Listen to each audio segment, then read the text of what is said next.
عليكم الحباب والعائله، كي دايرين؟ لاباس عليكم؟ ان شاء الله كلكم بخير وعلى خير، واللي غيشوف هذا الفيديو ان شاء الله يا ربي يكون في احسن الاحوال، في احسن الايام ان شاء الله يا ربي، وما تشوفوا شي حاجه تضركم يا العزيز يا الكريم. المهم اللي غيشوف هذا الفيديو يصلي ويسلم على سيدنا محمد وعلى الانبياء اجمعين حبابي، وتنقول لكم الله يشافي كل مريض، والله يطلق سراح كل محبوس، والله يسهل على الجميع يا ربي. وتنشكركم بزاف، شكر كبير شكر كبير شكر كبير من عندي ومن عند ولدي. تنشكركم على الكومونتيرات الزوينين، على التعليقات الزوينين ديالكم، على الكلام الطيب ديالكم. تنقول لكم شكرا بزاف شكرا بزاف، والله يجعل لكم ميزان حسناتكم. المهم اخوتي، اليوم جيت لكم بواحد الفيديو ما فيه لا طياب لا شقه لا حتى شي حاجه، بغيت نجلس نتحدث معكم شويه. المهم واللي فيها الخير الله يجيبها. تنقول لكم ما تنساونيش من اللايك من البارطاج مع العائله. انا باقا عند الاخت اليوم، باقا عندها غادي ايوا، وغادي نسجل دابا فيديو غير عادي، غادي نسجل فيديو غير عادي، راني باقا عند الاخت المغربيه، نسجل فيديو غير عادي. تنتمنىكم ما تنساونيش من البارطاج مع العائله ديالكم، وما تنساونيش من الدعم ديالكم، الله يجعلها لكم في ميزان حسناتكم. تنشكر كاع الخواتات الامهات اللي وقفوا معايا، اللي ساندوني، اللي صيفطوا لي، اللي ساعدوني في ماديا ومعنويا. دائما تنقول هذه الكلمه، الله يجعلها لكم في ميزان حسناتكم. المهم اخوتي، تنقول لكم شكرا لكم كلكم. المهم اخوتي، اليوم جيتكم بواحد الفيديو كما قلت لكم ما فيه لا طياب لا حتى شي حاجه. المهم قولوا لي فدوى زيدي، مرحبا بك تفضلي. المهم اخوتي، الحمد لله بعض الخواتات اللي كي تنقولوا حنايا اللي قالوا يا فدوى قصحي قلبك فدوى، قصحي قلبك مالكي فدوى، قصحي قلبك فدوى، قبل ما ديري فيديو قصحي قلبك يا فدوى. وتحنا دوزنا تحنا دازت علينا فدوى. كل وحده تتعاود لي قصه اللي راسك يشيب، كل وحده تتعاود لي، كل اخت تتعاود لي قصه اللي انا تنبقى نجلس بالليل ونبقى نتفكر هذه ونتفكر هذه ونتفكر هذه. كل وحده عندها قصه كيفاش، كل وحده عندها قصه كيفاش. تقول لي فدوى انتي قولي الحمد لله، ابتلاء من عند الله سبحانه وتعالى، الحمد لله قولي. وانا تنقول الحمد لله يا ربي، حمدتك يا ربي وشكرتك، الحمد لله. تقولي بغينا نشوفوا الابتسامه في وجهك، بغينا نشوفوا فيديو تضحكي وتتهضري وتضحكي ما تتبكيش، بغيناش نبقى نشوفوا البكا ديالك. ماما خوتي ديك البكا اللي تنبكي ولا تنبكي، ماما راه تنحس براسي تنبقى نبكي. المهم الحمد لله، عام جديد ناخذ قوه جديده من عند الله سبحانه وتعالى، والدعم ديالكم الزوين، الكلام ديالكم الزوين، تنقول لكم الله يجعل لكم ميزان حسناتكم. المهم اخوتي، ما نطولش عليكم الفيديو. المهم احبابي، انني انايا اليوم تواصلت مع واحد الاخت الله يجازيها بالخير على ود اضانا. البنات يسولوني بزاف، يقولوا لي فين وصلتي مع اضانا. البنات، اول حاجه غادي نقول لكم، انتم تعرفوا عندنا انتخابات وعندنا نايض روينه المهم انا ما تنعرفش في هادشي وما غاديش نهضر في هذا الموضوع. المهم انتخابات تجدات بعد 15 يوم، عاد غتصير انتخابات وتجدد كل شيء. يعني حنا كنا اليوم باغيين نشطحوا وندردكوا ونغنيو، ولكن باقي داكشي واقف. من هنا 15 يوم ايكي هفطه، يعني 2 اسابيع عاد غادي تعاود انتخابات. المهم خلينا انتخابات هنا اختي، بعاد علينا اختي، السلام عليكم، داكشي ما تيخصنيش وما تيهمنيش.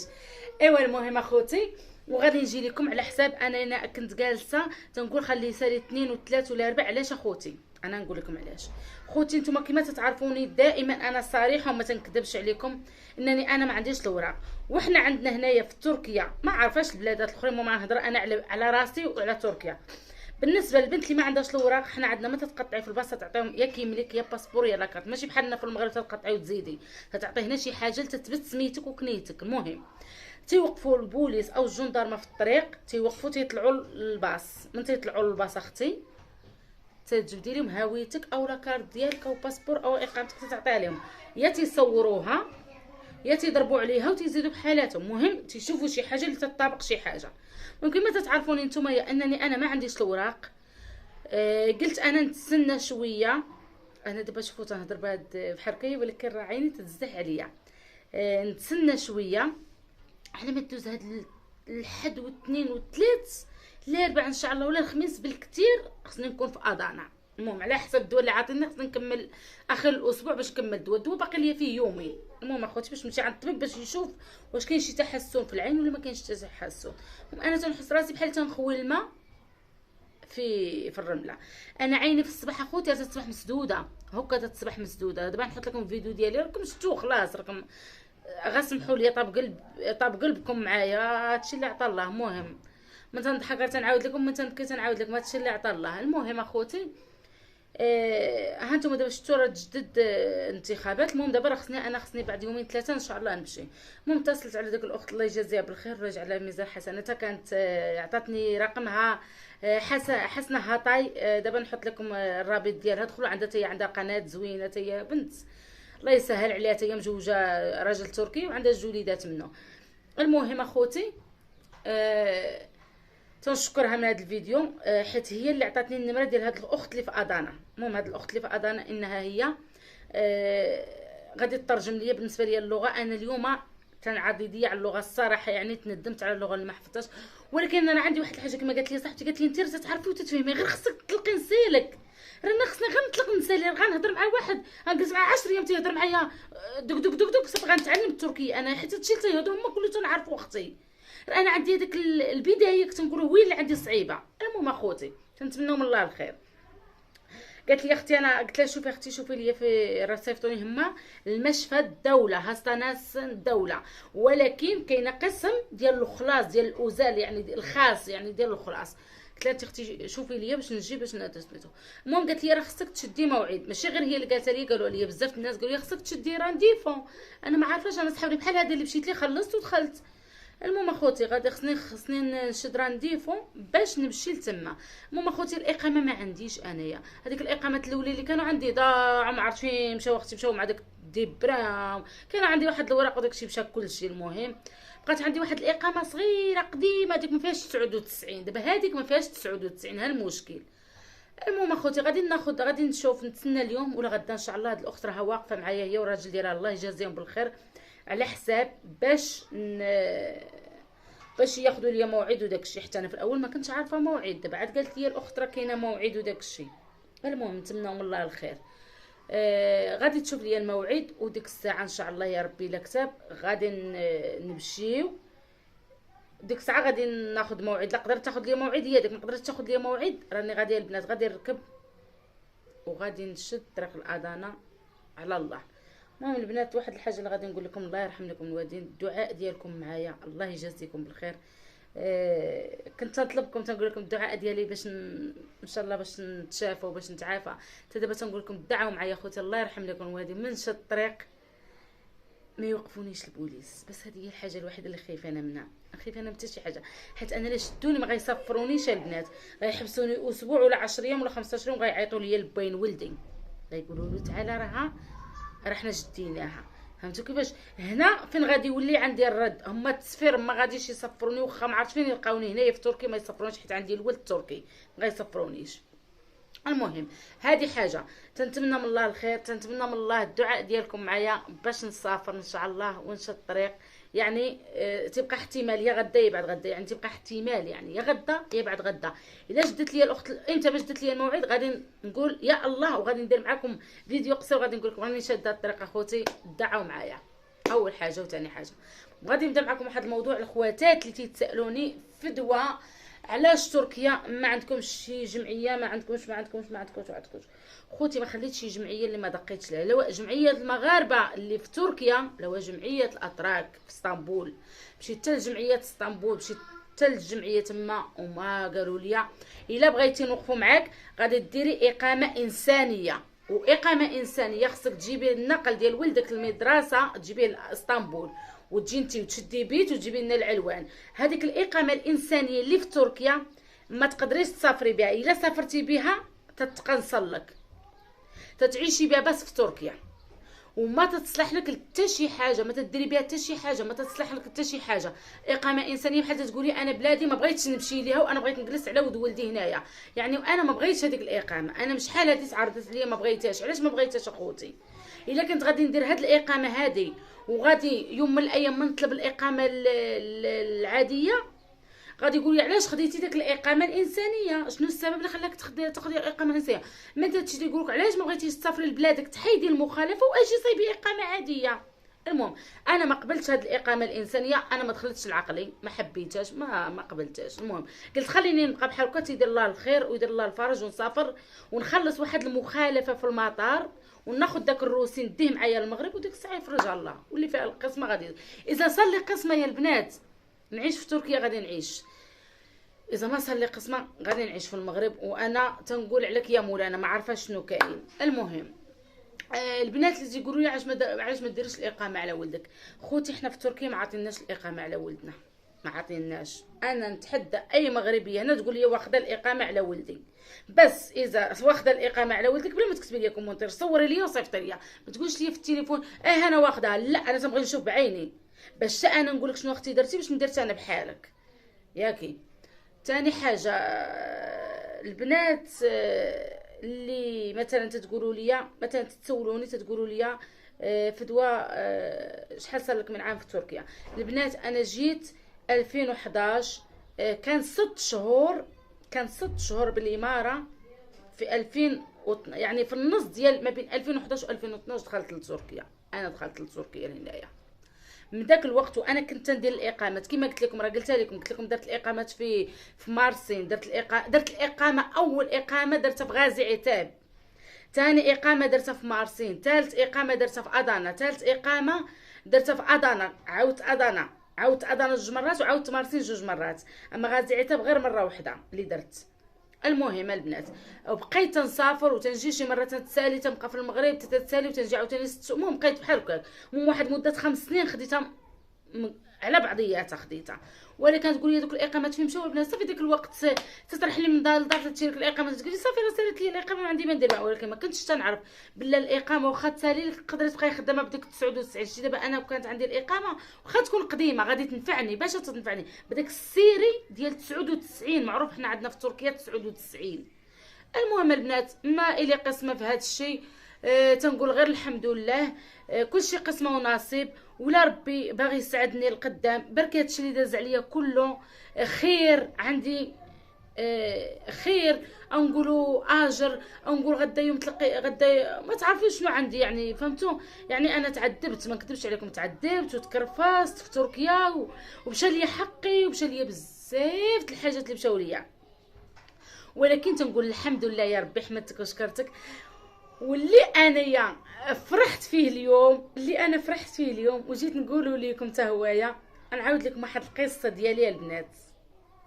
انا اليوم كنت خارجه، المهم البنات كنت خارجه جاني واحد التليفون، الو السلام عليكم. السلام لاباس فدوى كي دايره بخير؟ قلت لها لاباس اختي.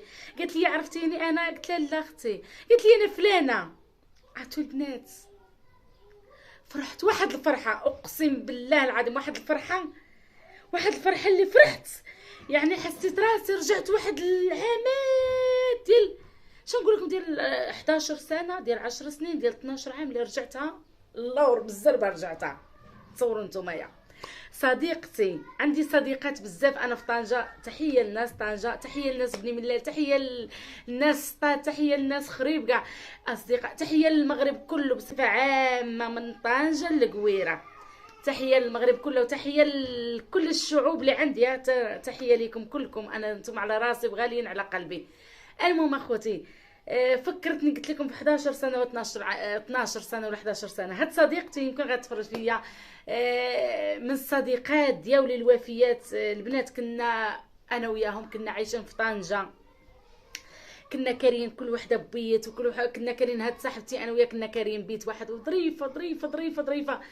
قلت لها رجعتيني للطفوله ديالنا، يعني كنا خدامين في واحد الشركه ديال نيطوياج، ديال منهم الباطويات ديال اللي تيديو ما بين ملاقا ما بين طنجه والخزيرات، وما بين شو سميتها، وكاينه شركات، وكاينه معامل، وكاينه من شو سميتها من طنجه. كان وقيله الطريفه في ذاك الوقت، ولا كان ما بقيتش عقلت، المهم كاينه شي بلاصه من غير الخزيرات اللي كانت يديرها الباطون. المهم البنات كنا خدامين في هذه الشركه هذه ديال النيطوياج. كان واحد الجو زوين، كان واحد الحياه زوينه، كان واحد العيشه الحلال زوينه. كنا باقيين صغار يا خواتاتي، انني انايا تعاونت مع خوتي ومع ميمتي ومع با، تعاونت معهم وانا صغيره، خرجت من دارنا وانا صغيره، كاين الحمد لله. قلت لكم راه شحال ما كبرت تنبقاو حنا تحت والدينا، عندنا واحد التربيه في دارنا راه باقا تنقول لك تربيه والدينا راه باقا هي كل شيء. المهم الحمد لله خدمت وتيسرت امورنا وخدمنا والحمد لله، وداز ايام وجات ايام، وانا طلعت من طنجه بقيت خدامه. هما دوك البنات توكلوا على الله وتيسروا عاشوا في اسبانيا. انا ما صارش ليا قسمه في اسبانيا، انا من امنيتي وعشقي وحبي كانت اسبانيا. كان داك الوقت مالاغا يا مالاغا ومدريد وبرشلونه وداك الاسماء، كنا يعني من عشاق، احنا البنات ديال طنجه من عشاق اسبانيا. وانا لهلا باقي فيا عشق لاسبانيا بصراحه، انا الي عشق لاسبانيا لهلا امنيتي نروح لاسبانيا يعني بصراحه. تنتمنى من الله سبحانه وتعالى اذا ما صار لي قسمه في تركيا تصير لي قسمه نمشي لاسبانيا. ولو يقولوا لي الناس اسبانيا مابقاتش كما كانت، اسبانيا تبدلات، العيشه تبدلات، العيشه غلات، ولكن باقا باغيه داك الشوق، باقا باغيه بحال شي واحد تيكون عاشق واحد الحاجه باغي يوصل ليها.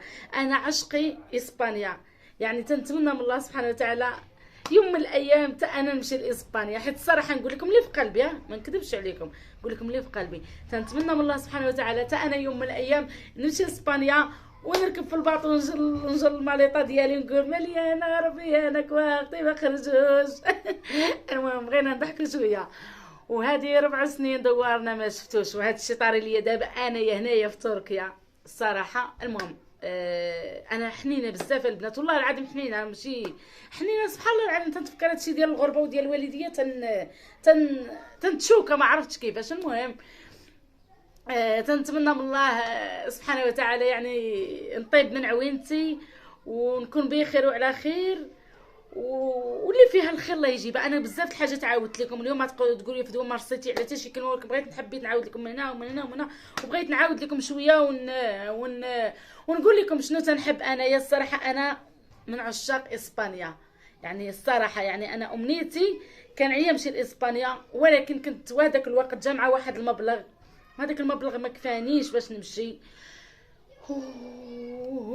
بزاف عندي قصات، انا جيت نعاود لكم قصتي من الاول، قصتي تعاودوا قصتي عبره، لا بالنسبه على ود العائله ولا على ود الصحاب ولا على ود الخوت ولا على ود بزاف الحاجات.